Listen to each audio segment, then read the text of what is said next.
ஒரு காலத்தில் research and analysis wing அப்படிங்கிற பேரை கேட்டதும் பாகிஸ்தானும் சைனாவும் பதட்டம் அடைவாங்க.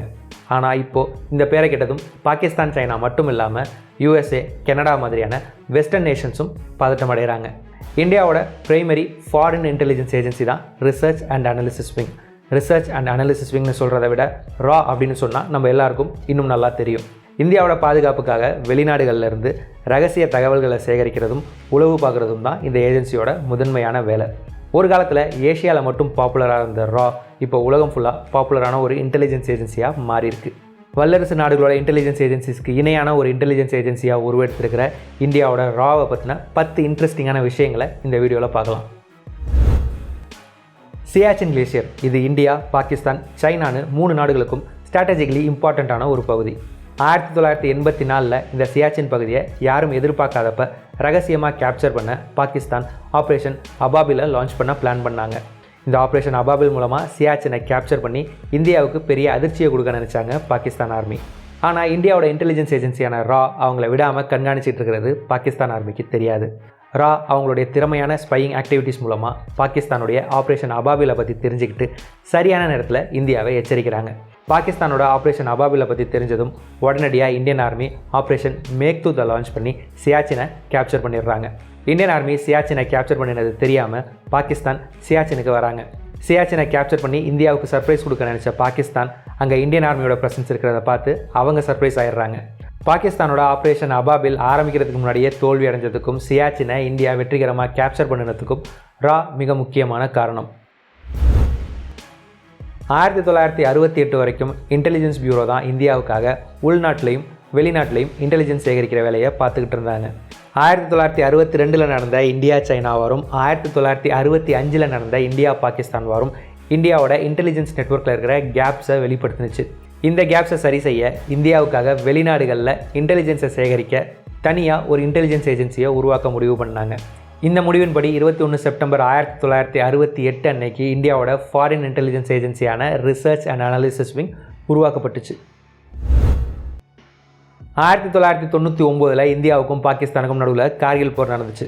ஆனால் பாகிஸ்தான் இந்த போருக்கும் அவங்களுக்கும் சம்மந்தம் இல்லைன்னும் இந்த போரில் பங்கெடுத்துக்கிட்ட வீரர்கள் யாருமே பாகிஸ்தான் இராணுவ வீரர்கள் இல்லைன்னு சொல்லிகிட்டு இருந்தாங்க. இந்த நிலைமையில் அப்போ பாகிஸ்தானுடைய இராணுவ தளபதியாக இருந்த ஜெனரல் பர்வேஸ் முஷரஃபும் லெஃப்டினன்ட் ஜெனரல் முகமது அசீஸும் கார்கில் போரில் பாகிஸ்தான் ஆர்மியோட இன்வால்மெண்ட்டை பற்றி ஒரு ஃபோன் காலில் டிஸ்கஸ் பண்ணிகிட்டு இருந்தாங்க. நம்மளுடைய ரா இந்த ஃபோன் காலை சக்ஸஸ்ஃபுல்லாக இன்டர்செப்ட் பண்ணி அதை டேப்பும் பண்ணாங்க. ரா இன்டர்செப்ட் பண்ண இந்த டெலிஃபோன் காலை ஆதாரமாக வச்சு கார்கில் போரில் கலந்துக்கிட்டது பாகிஸ்தானோடைய ரெகுலர் ஆர்மி தான் அப்படின்னு இந்தியா உலகத்துக்கு ப்ரூவ் பண்ணினாங்க. ரா அப்படிங்கிற இந்த ஏஜென்சிக்கு கீழே வெவ்வேறு விதமான இன்டெலிஜென்ஸை சேகரிக்க நிறைய துணை ஏஜென்சிஸ் இருக்குது. ஏவியேஷன் ரிசர்ச் சென்டர் ARC இது ஒரு இமேஜரி இன்டெலிஜென்ஸ் ஏஜென்சி. இமேஜஸ் மூலமாக இன்டெலிஜென்ஸ் சேகரிக்கிறது தான் இந்த ஏஜென்சியோட முதன்மையான வேலை. பொதுவாக சேட்டலைட் இமேஜஸ் இல்லைனா ஏரியல் ஃபோட்டோகிராஃபியை இமேஜரி இன்டெலிஜென்ஸுக்காக பயன்படுத்துவாங்க. Electronics and technical services ELINT அப்படின்னு சொல்லப்படுற எலக்ட்ரானிக் இன்டெலிஜென்ஸை சேகரிக்கிறது தான் இந்த ஏஜென்சியோட முதன்மையான வேலை. National technical research organisation NTRO ஒரு டெக்னிக்கல் இன்டெலிஜென்ஸ் ஏஜென்சி. இந்த ஏஜென்சி எந்த துறையில் வேலை பார்க்குறாங்க, எது மாதிரியான வேலைகளை பார்க்குறாங்க அப்படிங்கிறத எல்லாமே இப்போ வரைக்கும் ரகசியமாக வச்சுருக்காங்க. அதிரடி கமாண்டோஸ் நிறைஞ்ச ஸ்பெஷல் ஃப்ரண்டியர் ஃபோர்ஸ், மிக சிறந்த வீரர்களாலான மிக மிக ரகசியமான ஸ்பெஷல் குரூப், இது ரெண்டுமே ராவுடைய கட்டுப்பாட்டில் இருக்கிற யூனிட்ஸ் தான். இப்போ நம்ம பார்த்த ராவுடைய துணை ஏஜென்சிஸ் எல்லாமே ரா மாதிரியே கிளாசிஃபைடான யூனிட்ஸ்.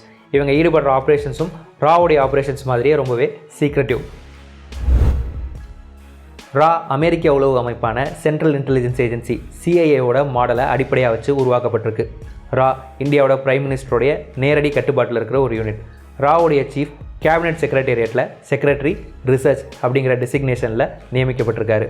இந்தியாவோட நேஷனல் செக்யூரிட்டி அட்வைசருக்கு டெய்லி பேசிஸில் ரிப்போர்ட் பண்ணுவார் ராவுடைய சீஃப். ராவில் ஆஃபீஸர்ஸ், ஃபீல்டு ஏஜென்ட்ஸ்னு எல்லாரையும் சேர்த்து 5000 எம்ப்ளாயீஸ் இருக்கிறதா சொல்லப்படுது. ஆனால் எக்ஸாக்டாக ராவில் எவ்வளோ பேர் இருக்காங்கங்கிறது யாருக்கும் தெரியாது. அதே மாதிரி ராவுடைய பட்ஜெட்டையும் கிளாசிஃபைடாக வச்சுருக்காங்க. ஒரு காலத்தில் பாகிஸ்தான், சைனா ஸ்பெசிஃபிக்காக செயல்பட்டுக்கிட்டு இருந்த ரா இப்போ யூரோப், ஆஸ்திரேலியா, நார்த் அமெரிக்கான்னு உலகத்தோட மற்ற பகுதிகள் மேலேயும் கவனம் செலுத்த ஆரம்பிச்சிருக்காங்க. ராவோட மிக முக்கியமான ஒரு ஸ்பையுடைய பேர் ரவீந்திர கௌஷிக். இவருக்கு பிளாக் டைகர் அப்படிங்கிற நிக்நேம் இருக்குது. ராஜஸ்தானை சேர்ந்த இவர் ஒரு சிறந்த நாடக நடிகர். இவருடைய நடிப்பு திறமையை பார்த்து இவரை ராக்கு ரெக்ரூட் பண்ணினாங்க. டெல்லியில் 2 வருஷம் அண்டர் கவர் ஆப்ரேஷன்ஸ்க்கான ட்ரைனிங்கை முடிச்சதுக்கப்புறமா 1975 இவரை பாகிஸ்தானுக்கு அனுப்பிச்சி வச்சாங்க. பாகிஸ்தானுக்கு போனப்போ இவருடைய வயசு 23. பாகிஸ்தானில் உள்ள கராச்சி யூனிவர்சிட்டியில் LLB கோர்ஸை கம்ப்ளீட் பண்ணதுக்கப்புறம் 1979 பாகிஸ்தான் ஆர்மியில் சேர்ந்து மேஜர் ரேங்க் வரைக்கும் ப்ரமோட் ஆனார் ரவீந்திர கௌஷிக். 1979 1983 வரைக்கும் பாகிஸ்தான் ஆர்மியில் இருந்தார் ரவீந்திர கௌஷிக். இந்த காலகட்டத்தில் பாகிஸ்தான் ஆர்மி பற்றின நிறைய சென்சிட்டிவான இன்ஃபர்மேஷன்ஸை சேகரித்து இந்தியாவுக்கு அனுப்பிச்சி வச்சார். ஆனால் 1983 இவர் இந்திய உளவாளி அப்படிங்கிறத பாகிஸ்தான் கண்டுபிடிச்சிடுறாங்க. பாகிஸ்தானை உளவு பார்த்த குற்றத்துக்காக இவருக்கு முதல்ல அதிகபட்ச தண்டனை விதிக்கிறாங்க. அப்புறமா அந்த தண்டனையை ஆயுள் தண்டனையாக மாற்றிடுறாங்க பாகிஸ்தான். ரவீந்திர கௌஷிக் அவர்களுடைய திறமையை பற்றி கேள்விப்பட்ட இந்தியன் பிரைம் மினிஸ்டர் திருமதி இந்திரா காந்தி அவர்கள் தான் இவருக்கு பிளாக் டைகர் அப்படிங்கிற நிக்நேமை வச்சதா சொல்லப்படுது. ஃபிஜி இது ஆஸ்திரேலியாவுக்கு பக்கத்தில் இருக்கிற ஒரு சின்ன தீவு நாடு. இந்த நாட்டில் 37% அதிகமான மக்கள் இந்திய வம்சாவழியை சேர்ந்தவங்க. இந்த நிலைமையில் சிட்வினி ரபுகா அப்படிங்கிற நபர் ஃபிஜியோட ஆட்சி பொறுப்புக்கு வராரு. ஆட்சிக்கு வந்ததும் அங்கே அமைதியாக வாழ்ந்துகிட்டு இருக்கிற இந்திய வம்சாவழியினருக்கு நிறைய பிரச்சனைகளை கொடுக்குறாரு. இந்த பிரச்சனைகளால் பாதிக்கப்படுற இந்திய வம்சாவழியினர் அவங்களுக்கு நடக்கிற அநீதியை பற்றி இந்தியாவுக்கு தெரியப்படுத்தி இந்தியா கிட்ட உதவி கேட்குறாங்க. ஃபிஜியில் வாழ்கிற இந்திய வம்சாவழியினருக்கு உதவ இந்தியா ராவை களத்தில் இருக்கிறாங்க. ரா ஆஸ்திரேலியா, நியூசிலாந்து, யூகேயில் இருக்கிற அவங்களுடைய ஏஜென்ட்ஸை பயன்படுத்தி நிறைய சீக்ரெட் ஆப்ரேஷன்ஸை செய்கிறாங்க. ரா செஞ்ச இந்த ரகசிய ஆப்ரேஷன்ஸுடைய பலனாக ஃபிஜியை ஆட்சி செஞ்சுக்கிட்டு இருந்த ரபுகாவுடைய அரசாங்கம் கவிழுது. மறுபடியும் இந்திய வம்சாவழியினருக்கு ஆதரவான ஒரு அரசாங்கம் ஃபிஜியில் ஆட்சிக்கு வருது. ரா செஞ்ச இந்த சீக்ரெட் ஆப்ரேஷன்ஸ் மூலமாக ஃபிஜியில் இருக்கிற இந்திய வம்சாவழியினர் மறுபடியும் அங்கே நிம்மதியாக வாழ ஆரம்பிக்கிறாங்க. ரா இவ்வளவு சக்ஸஸ்ஃபுல்லான இன்டெலிஜென்ஸ் ஏஜென்சியாக இருக்கிறதுக்கு காரணம் ராவுடைய ஏஜென்ட்ஸ். ராவுடைய ஏஜென்ட்ஸ் இவ்வளோ திறமையாக இருக்கிறதுக்கு முக்கியமான காரணம் அவங்களுக்கு கொடுக்கப்படுற ட்ரைனிங். ரா ஏஜென்ட்ஸோடைய ட்ரைனிங் 2 வருஷத்துக்கு நீடிக்கும். இந்த ட்ரைனிங் பேசிக், அட்வான்ஸ்டுன்னு 2 ஃபேஸஸில் நடக்கும். முதல் ஃபேஸ் பேசிக் ட்ரைனிங். இந்த பேசிக் ட்ரைனிங்கில் information security, economic intelligence, space technology, scientific knowledge, energy security, financial and economic analysis, classification of information மாதிரியான சப்ஜெக்ட்ஸில் எல்லாம் ஏஜென்ட்ஸை ட்ரெயின் செய்வாங்க. இது போக நிறைய மொழிகளை இவங்களுக்கு கற்றுக் கொடுப்பாங்க. மொசாத், CIA, MI6 மாதிரியான இன்டெலிஜென்ஸ் ஏஜென்சிஸோட ஆப்ரேஷன்ஸை கேஸ் ஸ்டடி பண்ணுவாங்க ட்ரெயினிஸ். இந்த பேசிக் ட்ரைனிங்கை முடிச்சதுக்கப்புறமா அட்வான்ஸ் ட்ரைனிங்காக ஃபீல்டு இன்டெலிஜென்ஸ் பியூரோவுக்கு அனுப்பி வைக்கப்படுவாங்க ட்ரெயினிஸ். இந்த அட்வான்ஸ் ட்ரைனிங்கில் தான் உளவாளிக்கு தேவையான அத்தனை ஸ்கில்ஸும் இந்த ட்ரெயினிஸ்க்கு கற்றுக் கொடுக்கப்படும்.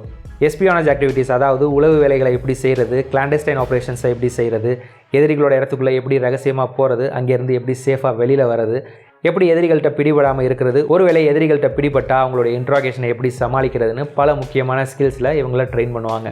இது போக ஃபீல்ட் அண்ட் ஆர்ம்ஸ் ட்ரைனிங்கும் இந்த ட்ரெயினிஸ்க்கு கொடுக்கப்படும். இது மட்டும் இல்லாமல் ட்ரெயினிஸ்க்கு நிறைய தற்காப்பு கலைகளையும் கற்றுக் கொடுப்பாங்க. அதுலேயும் குறிப்பாக இஸ்ரேலிய தற்காப்பு கலையான கிராவ் மாகாவுக்கு அதிக முக்கியத்துவம் கொடுக்கப்படும். இந்த ட்ரைனிங்ஸ் எல்லாம் போக இன்னும் பல சீக்ரெட் அண்ட் ஸ்பெஷலைஸ்ட் ட்ரைனிங்கை ஏஜென்சிக்கு கொடுப்பாங்க. இந்த ஸ்பெஷலைஸ்ட் ட்ரைனிங் எல்லாமே ரொம்ப சீக்ரெட்டுங்கிறதுனால இதை பற்றி பொதுவெளியில் யாருக்குமே தெரியாது.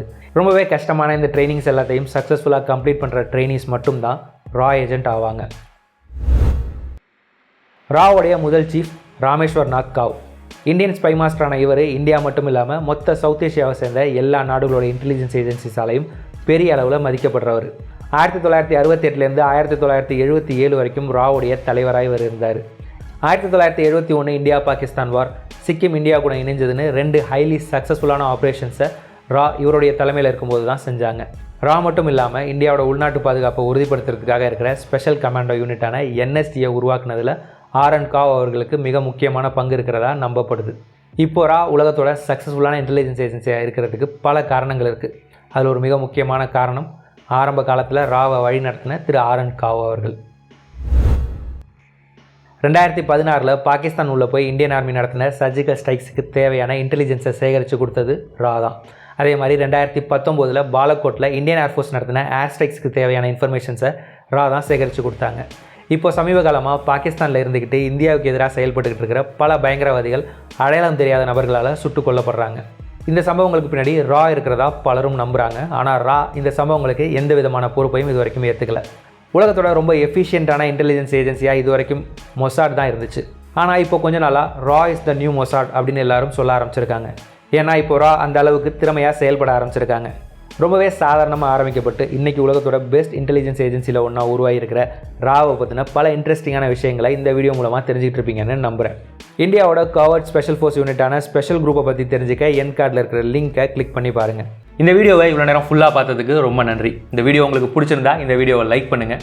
வீடியோ பற்றின உங்களுடைய கருத்துக்களை கமெண்ட்ஸில் சொல்லுங்கள். இதே மாதிரி நிறைய வீடியோஸ் பார்க்க இந்த சேனலை சப்ஸ்கிரைப் பண்ணிக்கோங்க. இந்த சேனலை சப்போர்ட் பண்ணணும்னு நினச்சிங்கன்னா ஜாயின் பட்டனை ப்ரெஸ் பண்ணி சேனலில் மெம்பராக சேர்ந்து சப்போர்ட் பண்ணுங்கள். இந்த வீடியோவை இதோட முடிச்சுக்கிறேன். அடுத்த வீடியோவில் உங்களை பார்க்குறேன். தேங்க்யூ. பாய்.